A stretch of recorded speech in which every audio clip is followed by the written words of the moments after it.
everybody, it's Lauren again. I'm here to give you a class in low back release. So coinciding with the low back is typically tight hips as well. So getting those loose will really help loosen up the low back. We'll do a few exercises today. If you have a ball, like I showed you for our shoulder release, you can definitely use your ball. Otherwise, couch or chair, just something to sit on. And blocks would be helpful as well. Completely up to you and whatever props you have. If anything that gives you height to help you lengthen through your spine. So to start, we're going to start seated as always. If you'd like to sit on a pillow, maybe sitting on a block, anything that lifts you up a little bit more and lets your hips drop a little bit lower will also help release your low back. So join me in closing your eyes, taking a simple seat however you feel comfortable. Allowing for deep breaths.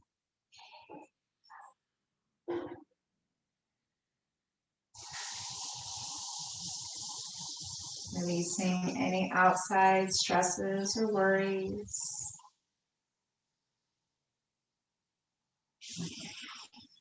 Allowing ourselves to enjoy this time we were able to create,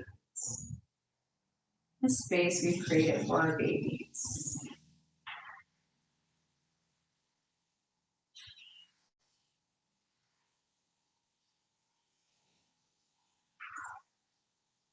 And as we sit here, maybe setting an intention for this short video, whatever that means for you, even if it's just focusing on the breath, focusing on quiet.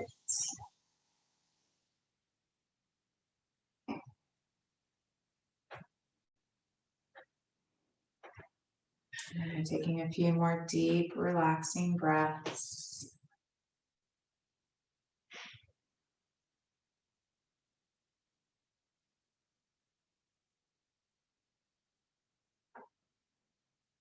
And one more deep inhale. And exhale. And very gently opening the eyes. We're going to move straight onto all fours. So as we move onto all fours, moving any props out of the way that you may have used. From here, we just want nice stacked joints. So shoulders over the wrists, making sure our hips are over the knees. You can tuck those toes for extra support if you need. Otherwise, you can go flat. From here, we're just going to take cat pose. So we're going to find a nice rounded back. So as we exhale, we're going to tuck that tailbone under while pushing ourselves away from the mat to hollow out the back. Relaxing the neck.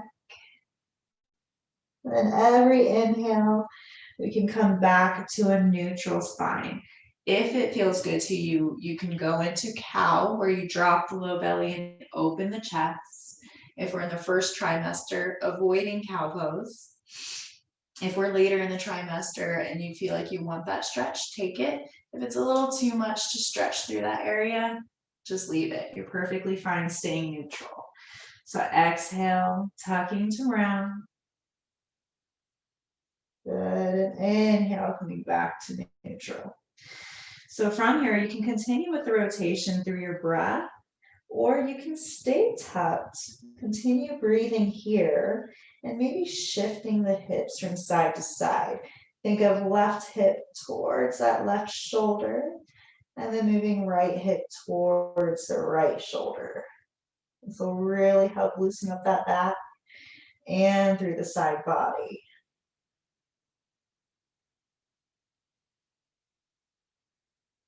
And again, if you're comfortable doing cow pose, you can always find circles where you drop and rotate, say right hip to right shoulder, and then you're going to push, tuck to round, and then you're going to push left hip to the left shoulder. Just continue with that. Again, using your own breath. I want you to take 5 more movements through your inhales and exhales, whatever feels good to your body.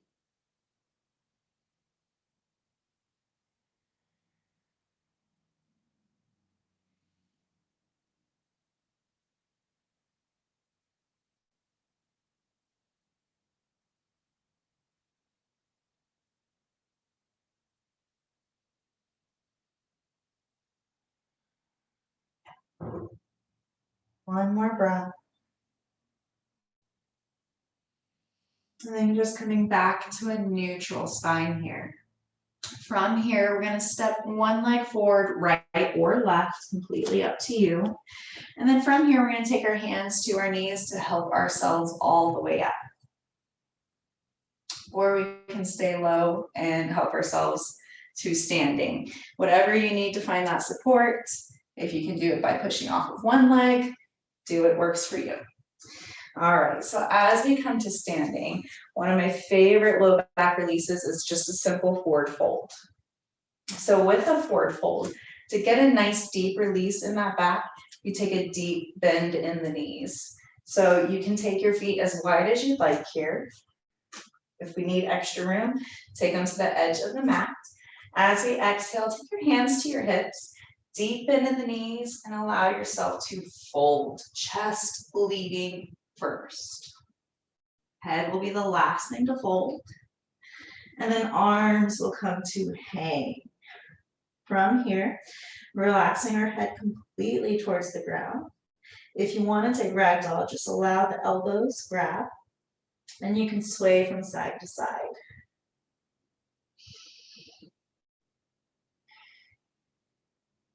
So not only are we releasing our low back here with the bend in the knees, but when we sway, we're actually stretching through that hamstring.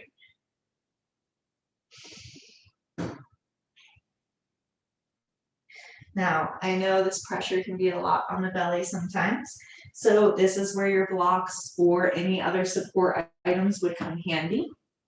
So if you're coming down low, you want your block out in front of you. You want to think of having a straight, flat back, and then you go to relax your head. So you're finding length and space for your belly if you need to, but you're also still finding the stretch and the release.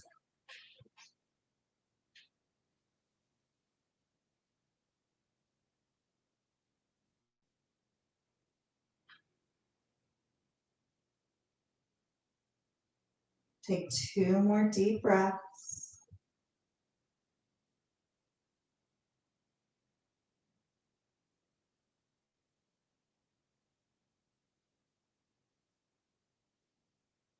Good. Exhale. On our next inhale, we're going to lengthen, halfway lift, and very gently bend our knees deeper to help ourselves rise up. This protects the low back as we rise up. So we have all that extra weight. We want to make sure the weight is being taken care of by our legs. So from here, next thing is we're going to do figure 4, supported in a seated position. So we can take a chair, like I said, we can use a ball or a couch, whatever you have available to you. Now I'm going to set up sideways so you can see how my back looks as I'm stretching. But to start, just so you know what a figure 4 is, we're just going to start with our left foot grounded. We're going to take that right ankle on top of the left thigh. And as we're seated, we're going to feel the stretch through the hips and through the low back. So we're going to take seated position. From here, that left foot is flat on the ground. Right ankle is coming up and crossing over. So in this figure 4, you always want to keep your top toes flexed to help activate through the shin. It will help protect your knee. If we just kind of let it go, it tends to go into the joint. So if you're feeling any pressure here, you can always use some support to help lift up underneath that thigh or butt, just to give a little bit of release through here, but always stay active through the toes. From here, as we stretch, if you're good right here and you can feel it, stay right here. We're going to inhale. As we exhale, we're just going to gently hinge at the hips. Sometimes we won't move very far. We want our back to stay nice and straight here. So our hips are kind of pushing back in this position. So we're feeling the stretch through the outside glute, but we're also getting up release and stretch through the low back. Your hands can be wherever you like. I like to rest them on my figure 4 to give them a little extra stretch.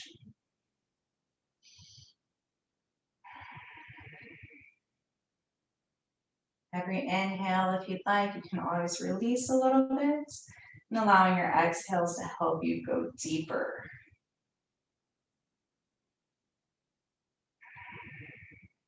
Take 5 full breaths.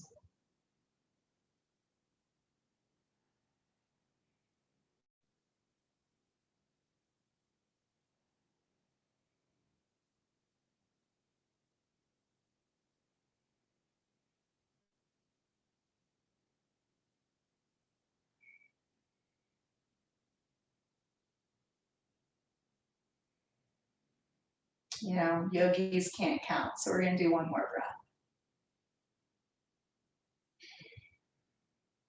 Good. Very gently bringing ourselves back up, releasing and switching sides. So we're grounding our right foot flat to the mat, left ankle on top of that right thigh. Again, taking any supportive measures that you might need. You will notice one side is tighter than the other, as typical with most poses. It's okay, just go with it. Again, flexing our toes, keeping our shins nice and active to help our knees. Sitting nice and tall, take a deep inhale. Exhale, very gently hinging at the hips. Push the buttocks back.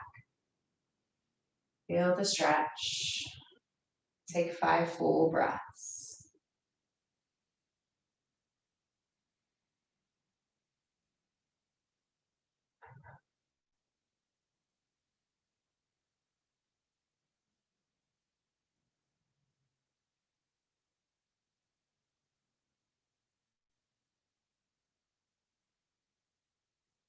Last breath.